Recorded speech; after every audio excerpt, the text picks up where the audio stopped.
Will, what's the mood like out there right now? Well, people are definitely trying to make the best out of a bad situation out here, Heather. That church now seats over 16,000 people. It's one of the biggest in the United States. But tonight, Osteen is hoping that he's going to fill up the RBC Center. Reporter Will Huntsberry joins us from the Capitol with the latest. Will.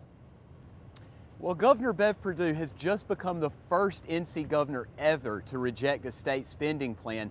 We're standing right here in the driveway of a for-sale home where a man was shot and killed today. These bees are here in their own hive, so they're much less likely to become disoriented and sting out of confusion.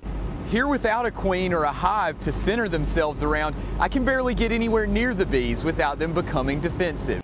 Lake Benson Park here in Garner is overflowing with people. Thousands have come out to see the fireworks, and you can probably hear it behind me right now. The North Carolina Symphony is on stage. How far did you come from to get here tonight? We came all the way from Stafford, Virginia. Some people are kind of like doubtful of televangelists. What would you say to those people about Joel? Well, for some televangelists, and to be honest with you, I agree with them because they're a little scary. But far from being forgotten, Adam's name lives on in this little guy, another Adam. Well, the fairground is really filling up with people out here, and we're hoping these clouds behind us aren't going to affect the fireworks. What do you think that says about how the political process is working out right now, if there's an analysis out of the plan before you've even seen the plan? Do you really need for me to comment on how this political process has been working? Police have not released the names or the ages of the married couple involved, nor do they have a motive for what could have led to the shooting. Reporting live in Knightdale, Will Huntsberry. I can't even imagine anyone even being in there and staying alive. The smell of burnt wood and metal still rose from this house where an electrical fire took the life of 2-year-old Ziona Muldrow. There were 4 other adults in the house. 2 of them had non-life-threatening injuries. I had no idea it burned all the way down. It's really sad. What's left of the wooden house sits on a dirt road called Leach Street. Fire department officials tell us they were able to contain the blaze within about 10 minutes, but they couldn't get little Ziona out until after, when it was too late. Life is short, you know? I mean, things happen like in a blink of an eye. Faith Utley knew one of the people inside the house and has small grandchildren of her own. Does it put life in perspective at all? Yes, make you want to just go hug them and kiss them, you know? In the piles of ash and debris, a half-burnt ramp can still be seen. And one friend of the family we spoke to said an older lady living in the home was confined to her wheelchair. Community members are shocked. It's just a lot to even take in. Even though I really didn't know the baby, it's just that the fact that it's a baby and she don't know that much and she's dead like that. In Raleigh, Will Huntsberry, News 14, Carolina.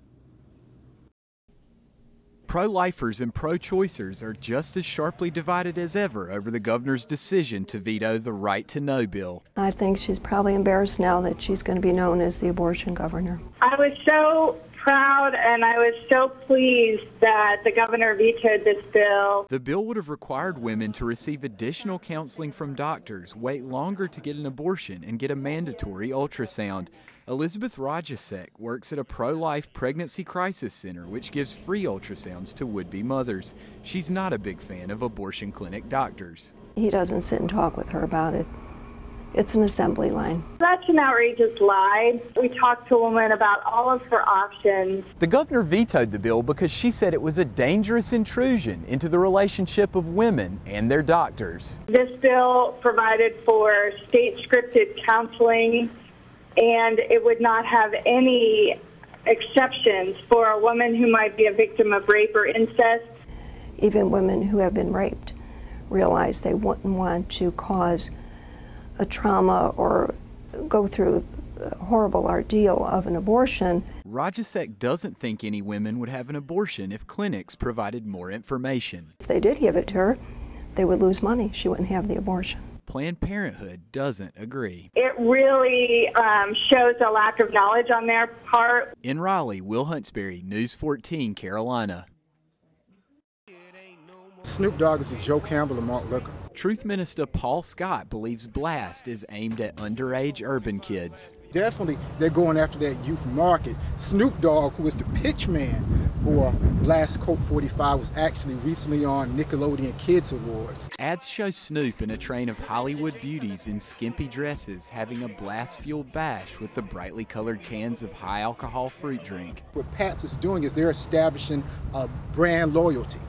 So the moment your child gets an opportunity to experiment with alcohol, guess what kind they're going to first? Stores like the one behind me sit just across the street from local schools and sell the drink for around $3, which only adds to Minister Scott's frustration in his belief that it's targeted towards the underage. If people ask them, they want to buy this, we're going to sell it.